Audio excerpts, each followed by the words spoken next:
Mga kapuso, bago kayo umalis ng bahay para pumasok sa inyong klase o kaya na may trabaho, siguraduhin na may baon po kayong payong ngayong araw. Ayon sa Pag-asa, asahan ng minsay malalakas na ulan dito sa Metro Manila. Kasama po dyan ang Zambales, ang Cavite, Batangas, Pampanga, Rizal, Laguna, Quezon, Tarlac, Bulacan at Nueva Ecija. Nakataas naman ngayon ang yellow rainfall warning sa Bataan. Pina-alert ang mga estudyante mula sa banta ng baha. Tatagal ang nasabing yellow rainfall warning hanggang alas 8 ngayong umaga.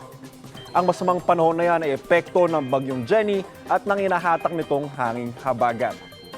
Ako po si Anzo Pertiara ng GMA Integrated News Weather Center. Maasahan, ano man ang panahon. Know the weather before you go para mark safe lagi, mga kapuso.